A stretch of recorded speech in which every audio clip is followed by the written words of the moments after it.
Olá, leitura de hoje, Hebreus capítulo 7, 8, 9 e 10. Diz assim a palavra do Senhor: Porque este Melquisedeque, rei de Salém, sacerdote do Deus Altíssimo, foi ao encontro de Abraão, quando este voltava da matança dos reis, e o abençoou. Foi para ele que Abraão separou o dízimo de tudo. Primeiramente, o nome dele significava Rei da Justiça. Depois também é Rei de Salém, ou seja, Rei da Paz. Sem pai, sem mãe, sem genealogia. Ele não teve princípio de dia nem de fim de existência, mas, feito semelhança ao Filho de Deus, permanece sacerdote para sempre. Veja como era grande esse a quem Abraão, o patriarca, pagou o dízimo, tirado dos melhores despojos. Ora, os que dentre os filhos de Levi recebem o sacerdócio têm ordem, de acordo com a lei, de recolher os dízimos do povo, ou seja, dos seus irmãos, embora estes sejam descendentes de Abraão. Entretanto, aquele cuja genealogia não se inclui entre os filhos de Levi, recebeu dízimos de Abraão e abençoou aquele que havia recebido as promessas. Evidentemente, não há dúvida de que o inferior é abençoado pelo superior. Aliás, aqui os que recebem dízimos são homens mortais, porém ali o dízimo foi recebido por aquele de quem se testifica que vive. E por assim dizer, também Levi, que recebe dízimos, pagou-os na pessoa de Abraão. Porque Levi, por assim dizer, já estava no corpo de seu pai Abraão quando Melquisedeque foi ao encontro deste.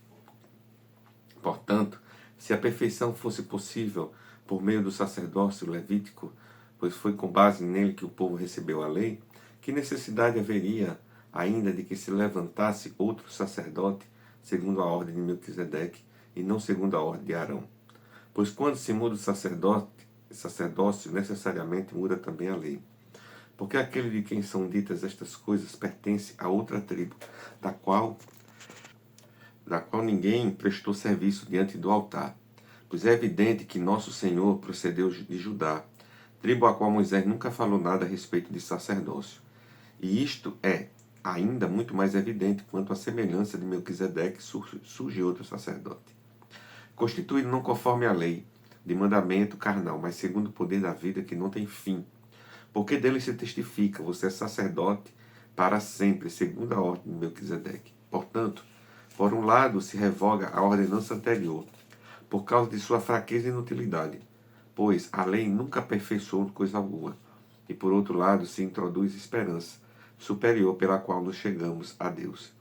E isto não se deu sem juramento, porque os outros são feitos sacerdotes sem juramento, mas este foi feito sacerdote com juramento por aquele que lhe disse: o Senhor jurou e não se arrependerá, você é sacerdote para sempre.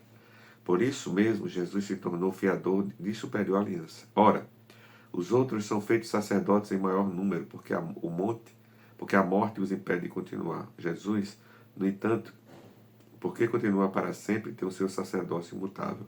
Por isso também pode salvar totalmente os que por ele se aproximam de Deus, vivendo sempre para interceder por eles.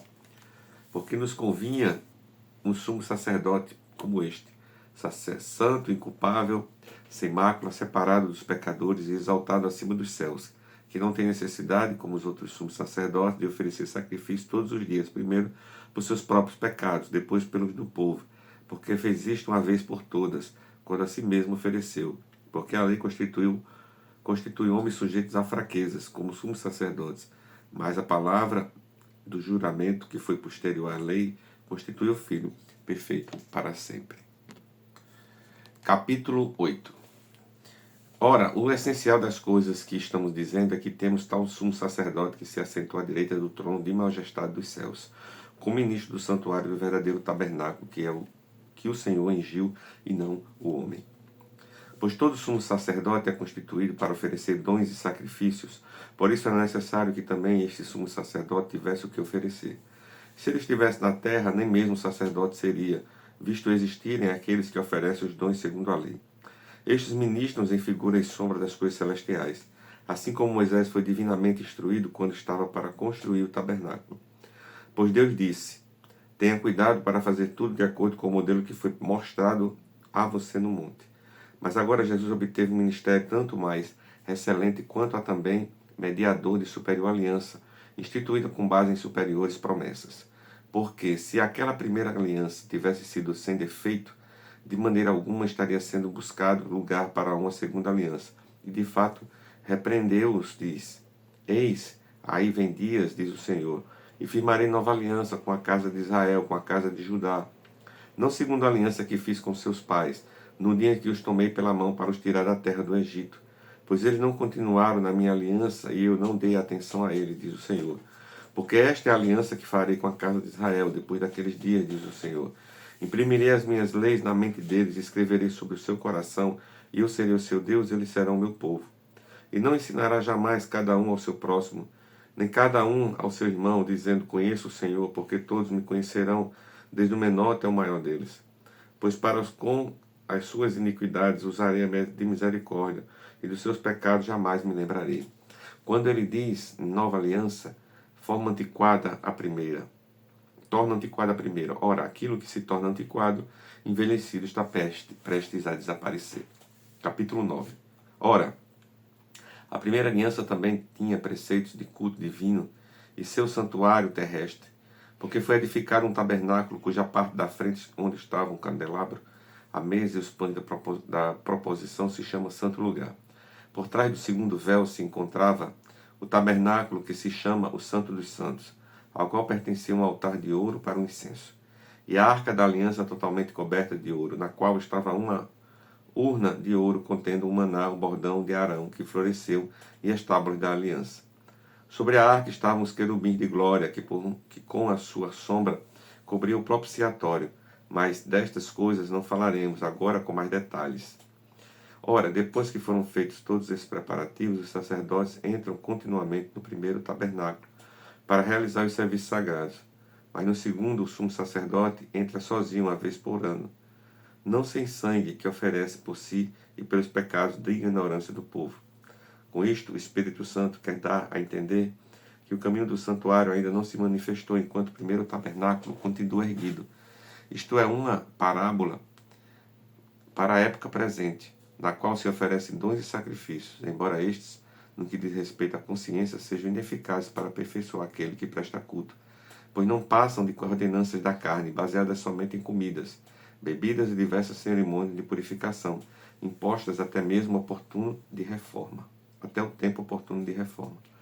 Quando, porém, Cristo veio como sumo sacerdote dos bens já realizados mediante o maior e mais perfeito tabernáculo, não feito por mãos humanas, quer dizer, não desta criação, e não pelo sangue de bodes e de bezerros, mas pelo seu próprio sangue, ele entrou no santuário uma vez por todas e obteve uma eterna redenção. Portanto, se o sangue de bodes e de touros e a cinza de uma novilha, aspergidos sobre os contaminados, os santificam quanto à purificação da carne, muito mais o sangue de Cristo, que pelo Espírito Eterno a si mesmo ofereceu sem mácula a Deus, purificará a nossa consciência de obras mortas para servirmos ao Deus vivo. Por isso mesmo, ele é o mediador da nova aliança, a fim de que os que foram chamados recebam a promessa da herança eterna, visto que houve uma morte para a remissão das transgressões que foram cometidas sobre a primeira aliança. Porque onde há um testamento, é necessário constatar a morte de quem o fez. Sim, porque um testamento só é confirmado depois da morte de quem o fez. Pois de maneira nenhuma um testamento tem força de lei enquanto ainda vive quem o fez. Por isso nem a primeira aliança foi estabelecida sem sangue, porque havendo Moisés proclamado a todo o povo todos os mandamentos conforme a lei, pegou o sangue dos bezerros e dos bodes com água, lã tingida de escarlate e sopo, e aspergiu não só o próprio livro, como também todo o povo, dizendo: Este é o sangue da aliança que Deus ordenou para vocês. Igualmente também aspergiu com sangue o tabernáculo e todos os utensílios de serviço sagrado. De fato, segundo a lei, quase todas as coisas são purificadas com sangue, e sem derramamento de sangue não há remissão. Era necessário, portanto, que as figuras das coisas que estão nos céus fossem purificadas por tais sacrifícios, mas as próprias coisas celestiais requerem sacrifícios superiores àqueles, porque Cristo não entrou em um santuário feito por mãos humanas, figura do verdadeiro santuário, porém, no próprio céu, para comparecer agora por nós diante de Deus. Ele não entrou para oferecer a si mesmo, muitas vezes, como sumo sacerdote, e entra todos os anos no Santo dos Santos com sangue alheio. Se fosse assim, ele precisaria ter sofrido muitas vezes desde a fundação do mundo. Agora, porém, ao chegar o fim dos tempos, Ele se manifestou uma vez por todas para aniquilar o pecado por meio do sacrifício de si mesmo. E assim como aos homens está ordenado morrer de uma só vez, vindo depois disso o juízo, assim também Cristo, tendo oferecido uma vez por todas para tirar os pecados de muitos, aparecerá a segunda vez não para tirar pecados, mas para salvar aqueles que esperam por ele. Capítulo 10. Ora, visto que a lei é apenas uma sombra dos bens vindouros, não a imagem real das coisas, nunca consegue aperfeiçoar aquele que se aproxima de Deus, com os mesmos sacrifícios que ano após ano continuamente ele lhes oferece. Se isto fosse possível, será que os sacrifícios não teriam deixado de ser oferecidos? Porque os que prestam culto, tendo sido purificados uma vez por todas, não mais teriam consciência de pecado. Entretanto, nesses sacrifícios ocorrem recordação de pecados todos os anos. Porque é impossível que o sangue de touros e de bodes remova pecados. Por isso, ao entrar no mundo, Cristo disse: sacrifícios e ofertas não quisestes, mas preparastes um corpo para mim. Não te agradastes de holocaustos e ofertas pelo pecado. Então eu disse: eis aqui estou. No rolo do livro está escrito a meu respeito: estou aqui para fazer, ó Deus, a tua vontade. Depois de dizer como acima, sacrifícios, ofertas, holocaustos e ofertas pelo pecado não quiseste, nem deles te agradastes, coisas que se oferecem segundo a lei, no segundo momento acrescentou: eis aqui estou para fazer, ó Deus, a tua vontade. Ele remove o primeiro para estabelecer o segundo. Nessa vontade é que temos sido santificados, mediante a oferta do corpo de Jesus Cristo uma vez por todas. Ora, todo sacerdote se apresenta dia após dia para exercer um serviço sagrado e oferecer muitas vezes os mesmos sacrifícios que nunca jamais podem remover pecados. Jesus, porém, tendo oferecido para sempre o único sacrifício pelos pecados, assentou-se à direita de Deus, aguardando daí em diante até que seus inimigos sejam postos por estrados dos seus pés. Porque com uma única oferta aperfeiçoou para sempre os que estão sendo santificados, e disto nos dá testemunho também o Espírito Santo. Porque após ter dito: depois daqueles dias, diz o Senhor, imprimirei as minhas leis no coração deles e as escreverei sobre a sua mente, acrescenta: também dos seus pecados e das suas iniquidades jamais me lembrarei. Ora, onde há remissão de pecados, não existe mais necessidade de sacrifício pelo pecado. Portanto, meus irmãos, tendo ousadia para entrar no santuário pelo sangue de Jesus, pelo novo e vivo caminho que ele nos abriu por meio do véu, isto é, pela sua carne, tendo um grande sacerdote sobre a casa de Deus, aproximemo-nos com um coração sincero, em plena certeza de fé, tendo um coração purificado, de má consciência e o corpo lavado com água pura. Guardemos firmes a promessa da esperança, sem vacilar, pois quem fez a promessa é fiel. Cuidemos também de nos animar uns aos outros no amor e na prática de boas obras. Não deixemos de nos congregar, como é de costume de alguns, pelo contrário, façamos admoestações ainda mais agora que vocês veem que o dia se aproxima. Porque se continuarmos a pecar de propósito, depois de termos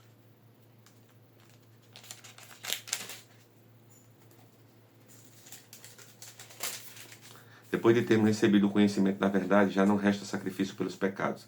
Pelo contrário, resta apenas uma terrível expectativa de juízo e fogo vingador, prestes a consumir os adversários. Quem tiver rejeitado a lei de Moisés, morre sem misericórdia, pelo depoimento de 2 ou 3 testemunhas. Imagine quanto mais severo deve ser o castigo daquele que pisou o Filho de Deus, profanou o sangue da aliança e com o qual foi santificado e soltou o Espírito da graça. Pois conhecemos aquele que disse: a mim pertence a vingança e retribuirei. E outra vez o Senhor julgará o seu povo. Horrível coisa cair nas mãos do Deus vivo. Lembre-se dos dias passados, quando depois que foram iluminados, vocês sustentaram grande luta e sofrimento. Em certos momentos vocês foram transformados em espetáculo, tanto para serem insultados como para serem maltratados. Em outros, porém, se tornaram coparticipantes com aqueles que foram tratados assim. Porque vocês não apenas se compadeceram dos encarcerados, mas também aceitaram com grande alegria a expoliação dos seus bens, porque sabiam que tinham um patrimônio superior e durável. Portanto, não perca a confiança de vocês, porque ela tem grande recompensa. Vocês precisam perseverar para que, havendo feito a vontade de Deus, alcance a promessa. Porque ainda dentro de pouco tempo aquele que vem virá e não irá demorar. Mas o meu justo viverá pela fé, e se retrocedor dele a minha alma não se agradará. Nós, porém, não somos dos que retrocedem para a perdição, mas somos da fé para a preservação da alma. Leitura de hoje, pastor Adair Nelo.